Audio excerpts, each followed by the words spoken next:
चलिए अब बनाते हैं बिना मेहनत के और बिना ज़्यादा ताम झाम के गोले की बर्फ़ी जो बहुत जल्दी बन जाएगी और इसमें मेहनत भी बहुत कम है। तो मैंने गोला इसमें कसा नहीं है, मैंने इस गोले को मोटा मोटा काट लिया है और अब इसे मिक्सी के जार में डालकर थोड़ा सा बारीक कर लेंगे। और मिक्सी के जार में जब हम डालेंगे ना तो उसको थोड़ा थोड़ा डाल के करना है।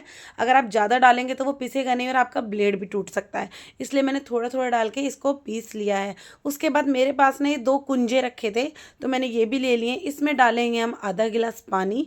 उसके बाद आप चीनी भी ले सकते हैं, तो मैं ले रही हूँ बूरा। और मीठा आपको ना अपने हिसाब से भी रख सकते हैं, और अगर आप चाहते हैं कि वो मीठा मीडियम हो तो उसके लिए क्या करना है ना आपको, अगर आपके पास 4 कटोरी गोले का ये बुरादा है ना, तो उसके बाद आपको 4 ही कटोरी चीनी लेनी है। तो मैंने गोले के हिसाब से ही ये बूरा ली थी। उसके बाद मैं इस बूरा को निकाल लूँगी और इसको भी हम वापस से डाल देंगे कढ़ाई में। और अब हम इसको डाल के हिलाते रहेंगे अच्छे से जब तक कि ये मेल्ट ना हो जाए। और जब ये मेल्ट होना शुरू हो जाएगी ना, उसके बाद गोले इसमें चीनी में या गुंजों में कोई भी गंदगी होगी ना तो वो ऊपर आ जाएगी, तो हमें वो गंदगी निकाल देनी है। अगर आप गंदगी नहीं ऊपर आ रही है तो आप उसमें 1 चम्मच दूध भी डाल देंगे ना कच्चा, तो उससे भी गंदगी बाहर आ जाएगी, आप इसे निकाल सकते हैं। तो देखिए इस तरह से झाग बन के जो ये आ रहे हैं ना, ये थोड़ी सी गंदगी होती है, तो हम इसे निकाल देंगे इस तरीके से। उसके बाद अब हमें वेट करना है कि हमारी चाशनी एक तार की कब होगी। जैसे ही हमारी एक तार की चाशनी हो जाएगी ना, उसके बाद हमें आगे का काम शुरू करना है। तो सबसे पहले तो हम ये निकाल देंगे झाग जो गंदा सा है। उसके बाद देखिए एक तो तरीका होता है चाशनी चेक करने का, ये इस तरह से उंगली पे आप लेंगे तो देखिए एक तार बन चुका है, यानी कि हमारी चाशनी बिल्कुल तैयार है।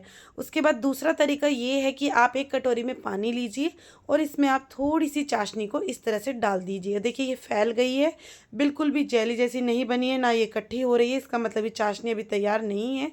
तो देखिए मैंने दोबारा से पानी लिया, उसके बाद मैंने इसमें दोबारा से चाशनी को डाला और अब इस तरह से मैं इसको उंगली से इकट्ठा करूँगी। तो देखिए ये इकट्ठी भी हो गई है और एक जेली की फॉर्म में आ गई है।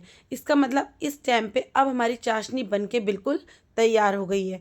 अब हम इसमें अपना सारा जो हमने गोले को पीसा हुआ है ना, उस गोले को डालेंगे। उससे पहले हमने गैस बंद कर दी थी और हमने करा है अपनी प्लेटों को तैयार। तो मैंने थोड़ा सा घी डाल के इनको अच्छे से ग्रीस कर लिया है, ताकि जब हम गोले की बर्फ़ी जमाएंगे तो वो इस पर चिपके नहीं। अब हमारा चाशनी को हमने बन चुकी थी, उसके बाद मैंने गैस बंद कर दी थी। अब मैं इसमें सारा गोला डाल दूंगी। और अब हमें जो ये वाला पार्ट है ना, अब हमें यहाँ से ना अपने हाथों को बहुत स्पीड में करना है सारा काम, क्योंकि अगर आपने थोड़ा भी स्लो करा ना तो ये गोला बहुत जल्दी सेट हो जाएगा और आपकी बर्फ़ी नहीं जम पाएगी और ये यहीं की यहीं सूख जाएगा। तो देखिए मैं जल्दी जल्दी इसको चला दूंगी और जो दोनों प्लेटें मैंने घी से ग्रीस करके रखी है ना, दोनों प्लेटों में फैला दूंगी। तो देखिए मोटा या पतला वो आप अपने हिसाब से कर सकते हैं। तो अब जल्दी से ये मिक्स हो गया है मेरा। और देखिए ये अभी इस टाइम पे ना ये बहुत जल्दी ठंडा होने लग जाता है, और जैसे जैसे ही ठंडा हो जाता है ना तो वो चीनी सूखने लग जाती है, तो वो चाशनी नहीं बूरा बनने लग जाती है। तो ये इसलिए आपको ये वाला पार्ट बहुत जल्दी करना है। और देखिए थोड़ा सा गर्म भी रहता है, तो ध्यान से करना। उसके बाद देखिए मैंने ये डाल दिया है प्लेटों में। उसके बाद ना चमचे से मैं इसको थोड़ा सा फैलाती रहूँगी ताकि ये सेट ना हो। और जल्दी जल्दी जब डाल दूंगी इसको, उसके बाद हल्के हाथ से, ताकि अगर गर्म लगे तो आप कोई कटोरी भी ले सकते हैं, कटोरी या कोई प्लेट या कोई लोटा भी ले सकते हैं, जिससे आप फैलाने में थोड़ी सी आपको हेल्प हो जाए। लेकिन मेरी ना ये ठंडी होने लगी थी तो इतनी गर्म नहीं थी, तो मेरा हाथ नहीं जल रहा था। तो मैंने इस तरह से डाल के ना अपने हाथों से इनको फैलाना शुरू कर दिया था ताकि ये सेट ना हो जाए। तो देखिए इस तरह से मैंने इनको फैलाना शुरू कर दिया था। और हमें इसका ठंडा होने का वेट बिल्कुल नहीं करना है। इसी डालने के बाद जब ये बिल्कुल फैल जाए अच्छे से, उसी टाइम हमें चाकू से इसके पीसीस कर देने हैं, क्योंकि अगर ये ठंडा हो गया ना तो उसके बाद ये कटेगा नहीं।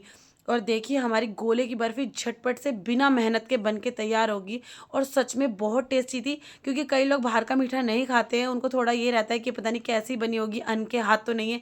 और ये घर की बिल्कुल प्योर गोले की बर्फ़ी है। तो आपको मेरी वीडियो कैसी लगी कमेंट में ज़रूर बताना। बाय।